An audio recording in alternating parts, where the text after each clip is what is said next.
best of their people were ripped apart and brought overseas.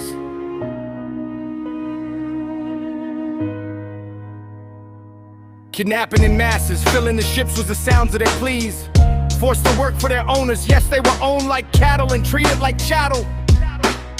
Their tribal religions, their Islam and their cultures, all snatched away by the vultures. Any practice of them risks severe abuse, torture in your life, that even separate you from your kids and your wife.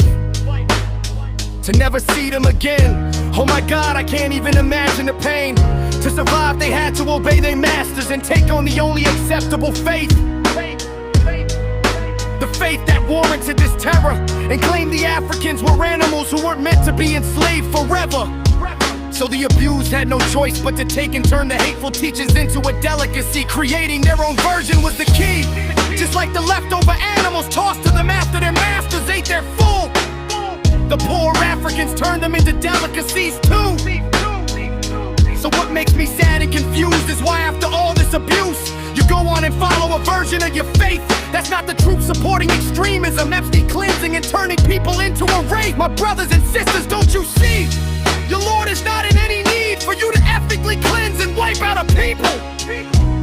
Or you don't think that's happening?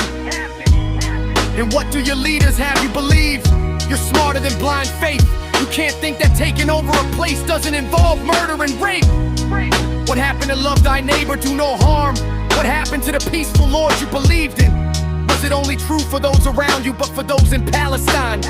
You're going to steal their land and their lives, sending them back to the divine. The terror state was named in 49 minus 1. Did the slave masters have it right? Enslavement was religiously justified. And now you take what was forced down your throats and go out and vote for the candidate that will support violence and cleansing of Palestine the most. Or the hypocrisy, supporting a false democracy.